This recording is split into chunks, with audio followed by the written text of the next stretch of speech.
is 9 News with Davina Smith. Good morning. Deadly storms thrashing Australia's east coast are expected to worsen today, with flash flooding already wreaking havoc across southeast Queensland. It comes as residents in northern New South Wales are told to brace for a downpour with at least 100 millimetres of rain expected today. We have reporters covering every angle of this story. They are on the ground with the very latest. We're going to start with Josh Bavis, who's at Cotton Tree on the Maroochydore River at Sunshine Coast. Josh, good morning to you. There has been a stern warning there from authorities. Yeah, Davina, there's a severe weather warning in place for southeast Queensland. That's because there's a significant system that's still developing off the coast of the Fraser Island and the Sunshine Coast. Now, in that system is a lot of rain and a lot of strong winds. Now, after Tuesday night's deluge that took many by surprise, last night was relatively calm, but authorities and emergency crews are on standby to swing into action over the next 24 hours. What they're expecting is more than 200 millimetres of rain to fall in some parts, thunderstorms and also wind gusts of up to 90 kilometres an hour. There's a severe weather warning in place all the way from Wide Bay all the way down to Coolangatta on the Gold Coast and even as far west as the Darling Downs. Here on the Maroochy River, well, it was low tide just a couple of hours ago, but you can see the water is still relatively high. It's quite murky as those streams flow into the downstream and down this way. Now, as we have seen, those flash flooding events have caused problems, deadly in some parts, so they're asking people to take care over the next 2 days. If that is not high tide behind you, that is a worry then, Josh. OK, we'll leave it there. Thank you. Let's go to Natasha Kramer, who's in Gympie. Natasha, good morning to you. The search for a missing man is entering its second day. Good morning, Davina. Yes, the search for a 54-year-old local man after it was believed he was swept away in floodwaters here at Greens Creek. If you can see on this fence line here, this is just how high this water came up. OK, we've got some technical issues there with Natasha. We'll see if we can try and establish connections there. The situation in Gympie, of course, that the search is going into its 30th hour now for the man that's missing. Let's see if we can go back to Natasha. Can you hear me, Natasha? Run us through, because you were showing us how high the water got. Yes, it came up to this fence line here where all this debris is here, Davina, and where of water.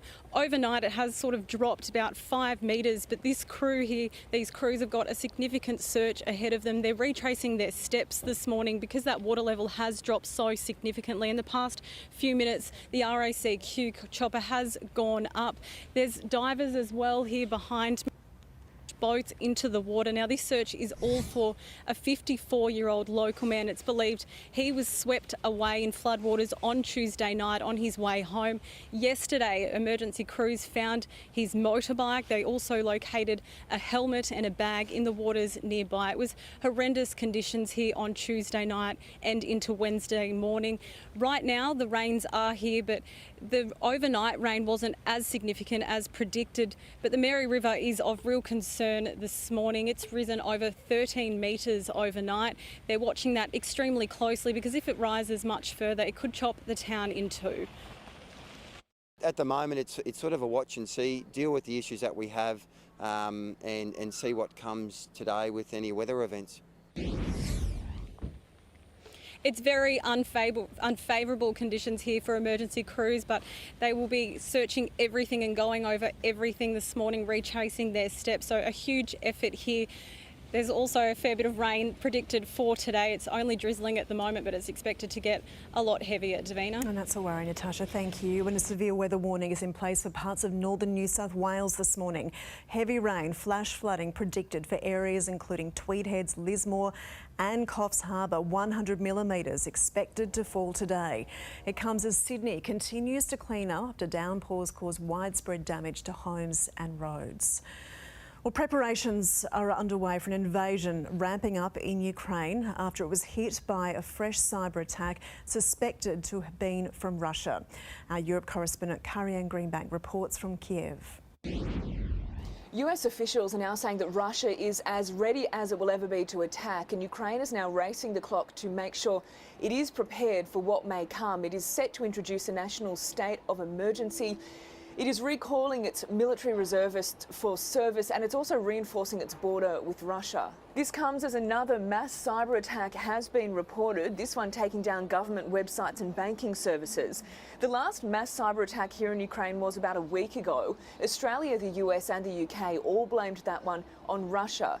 Now, Joe Biden has just announced new sanctions, these ones targeting the company behind the Nord Stream 2 gas pipeline. So that was that key gas pipeline between Russia and Germany. Vladimir Putin has responded to all of the West's sanctions, saying they will be met with a strong response, as Nancy Pelosi labels him a tyrant. This is a very evil move on the part of Vladimir Putin. He's a KGB guy who happens to be probably the richest man in the world because of his exploitation of his own people.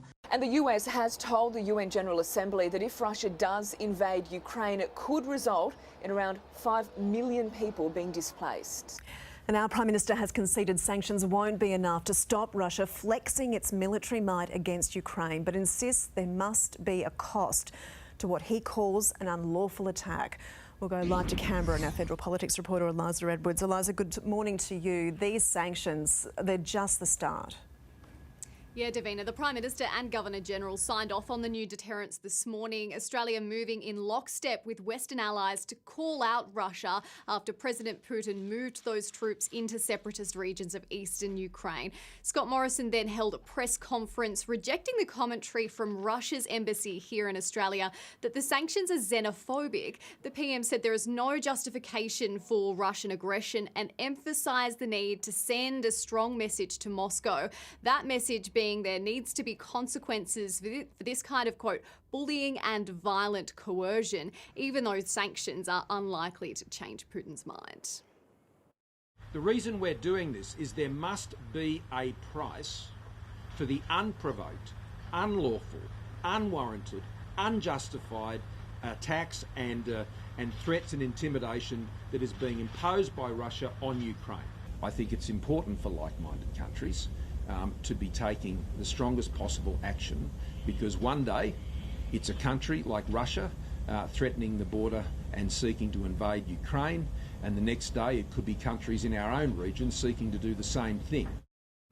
The Prime Minister said there's plenty left in the tank and further sanctions will follow if Russia doesn't de-escalate.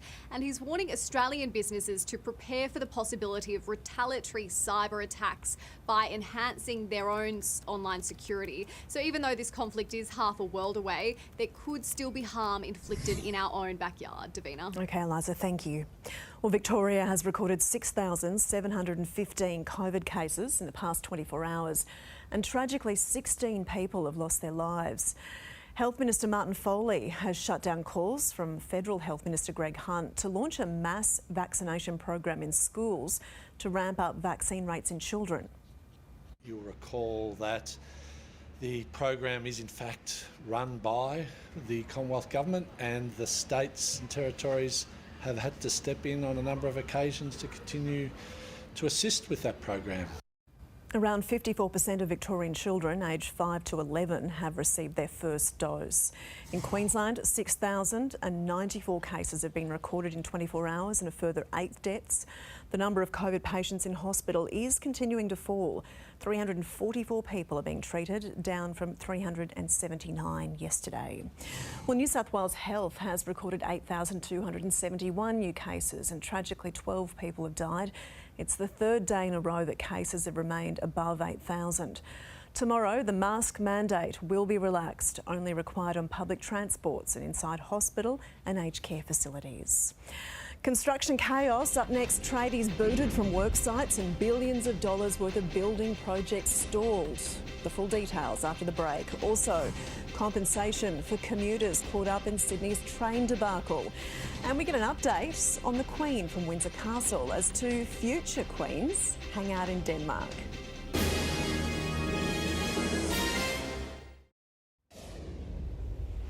Thousands of tradies across the country face an anxious wait after construction giant ProBuild was placed into administration. Adam Hegarty is live for us in Melbourne. Adam, good morning to you. Many face being left significantly out of pocket. Yeah, good Good morning, Davina. Spot on. Many subcontractors unpaid and owed thousands of dollars now, with a bit of an uncertain future about whether they'll see any of that money. A couple of updates for you this morning. We've seen some pretty sombre faces on direct ProBuild employees leaving site offices this morning, so potentially given some pretty unwelcomed news this morning, while we're also seeing those subcontractors arriving at sites across this city, across the country, many sites across the country where they're trying to salvage what they can, collecting their tools, collecting their equipment. We know that some on some quite high floors, crane operators are going home, so many subcontractors simply don't have access to their equipment. Meanwhile, also this morning, amongst that chaos, a bit of clarity from the parent company based in South Africa. They've released a statement saying that effectively a couple of days ago they pulled financial support for their Australian arm and therefore by association ProBuild, pointing to a couple of things, mainly costly and lengthy building blowouts and delays, but also pointing to harsh COVID-19 measures in Australia also as a factor. Let's hear now from a couple of those tradies we caught up with this morning. No tools, no work, so not very fair, is it? It's pretty hard to make a living. You've got families and whatnot, houses, mortgages. I'm lost. I put on hold the other 8 people and I'm not having a job for the moment. And Davina, for important context, $5 billion worth, as we know, of construction projects ProBuild has across the country. It's over to administrators now, Deloitte, to determine which ones can go ahead and when. Okay, Adam, thank you. Well, Victoria Police is frantically working to fix an administrative bungle that saw some of its officers incorrectly sworn in. Lana Murphy has the story. Lana, how many are impacted? Davina, 1,076 police officers, 157 PSOs and 29 custody officers have technically been working in their positions of power without the authority to do so. And right now, senior police members are in the process of rectifying that, correctly swearing in more than 600 of those affected officers virtually.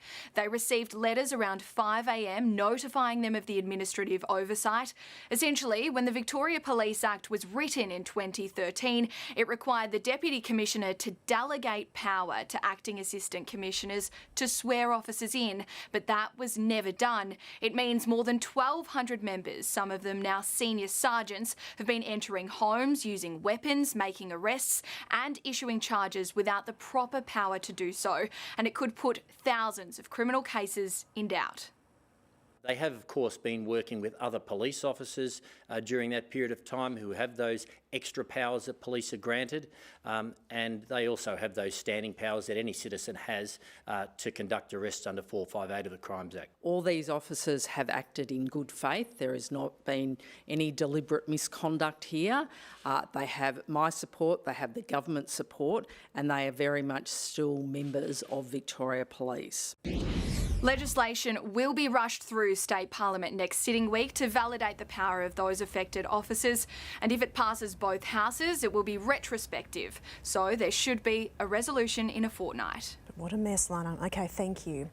Well, Sydney commuters left stranded by Monday's train shutdown bungle will be compensated by half-price peak hour fares and free weekend trips. Transport Minister David Elliott will reportedly announce the discounts this week. They're expected to last for 1 month. Kate, the Duchess of Cambridge, has been waving the royal flag in Denmark as the Queen recovers from COVID at Windsor Castle. Here's our correspondent, Amelia Adams. This is a significant visit, a nod to the historic ties between the British monarchy and Denmark. The Duchess of Cambridge meeting with Denmark's Queen and Crown Princess, Australia's Princess Mary, at the palace in Copenhagen. Kate and Mary then spent some time together over lunch before touring a crisis centre, meeting with children who've been impacted by domestic violence. Earlier in the day, it was a much more casual Kate who toured a forest kindergarten, meeting local school children. She even tried her hand at chopping wood. It's all part of her work promoting early childhood development. But the trip is also celebrating both countries' jubilees. The Danish Queen celebrating 50 years on the throne, while Queen Elizabeth is in the middle of her platinum jubilee year, 70 years on the throne, and we know her schedule has been disrupted by her COVID diagnosis, but we have had an update from the palace, and it is good news. Queen Elizabeth is still working. She did hold her phone conversation with the Prime Minister Boris Johnson tonight. She has 2 virtual engagements in her diary tomorrow, and a decision on whether she'll be well enough for those to go ahead hasn't yet been made, but certainly a good sign that the Queen is still working and continuing her recovery here at Windsor Castle. Well, there is one small purchase that you could make today that could change your life. The Powerball jackpot is up to a mind-blowing $120 million tonight, prompting a stampede to agencies around the country. With no Division 1 winner for the past 6 weeks, the prize just kept limping into the tens of millions of dollars. And you don't have to buy your ticket at the last minute, so don't do that. Do it now, because about half of Australian adults are expected to dream big today. You don't want to miss out. It's fair to say reporting live is hard enough, let alone in a conflict zone. But watch as this journalist in Ukraine smashes it out of the park.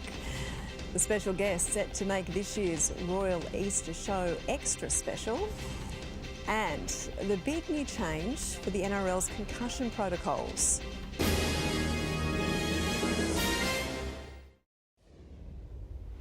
Qantas has posted a disappointing half-yearly result, reporting an underlying $1.3 billion pre-tax loss. Revenue has risen by nearly 32% in the last 6 months of 2021, before the airline was then hit by the Omicron wave. Despite the results, the company says its recovery program is on track to reach 75% capacity by the end of 2022. Boss Alan Joyce also says that non-executive employees will receive $1,000 flights converted into shares.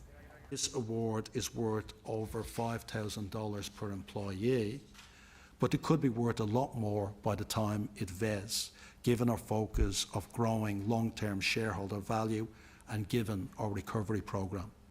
The results come amid 2 days of appeal hearings into the airline's illegal axing of ground crew during the pandemic.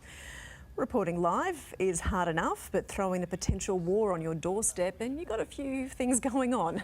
How about this though? Reporter Philip Crothwell wowing viewers with a mashup of his news broadcast when reporting from Ukraine in 6 different languages. Yep, take a listen. There's been a war with Russian-backed forces. Und der Krieg gewinnt, den natürlich schon il presidente francês hoy en Moscú con el presidente russo Vladimir Putin. Terça-feira como prova de que os temores da guerra foram probables. C'est aussi simple que cela. Mais il y a encore cette petite lueur de Desinformation, gefälschte Angriffe unter ein Vorwand für Russland. Okay, so that's a dose of English, Luxembourgish, Spanish, Portuguese, French and German, putting us all to shame. Well, this year's Royal Easter Show in Sydney will definitely live up to its name. Princess Anne set to open the event in the celebration of its bicentenary. The show will have a capped crowd of 80,000 per day to allow for social distancing. It'll be the first time the show has been opened by a member of the royal family in more than 30 years. In sport, the NRL has rubber stamped one of the most significant changes to its head injury policy in years. 9 newspapers have been told the league will use independent medical doctors to rule concussed players out of matches, placing them in a video room. Under the new guidelines, the independent doctor can immediately rule a player out of a match if they display Category 1 concussion symptoms. The changes come into effect this weekend with the start of the NRLW season. The Giants have kept their AFLW finals hopes alive. United has wrestled back top spot on the A-League ladder, defeating Sydney FC 1-0 at Amy Park. The Jets jumped the Wanderers thanks to a 1-0 victory in Newcastle. Meanwhile, Macarthur kept its place inside the top 4, beating Perth Glory 1-0 in Tassie. Tennis world number 3, Alexander Zverev, has been kicked out of the Mexico Open for attacking an umpire after a close line call went against him. The German took to the chair with his racket multiple times after the match, narrowly missing the official's leg. It means he's also kicked out of the singles draw. Okay, stay with us. We'll have the weather details after the break.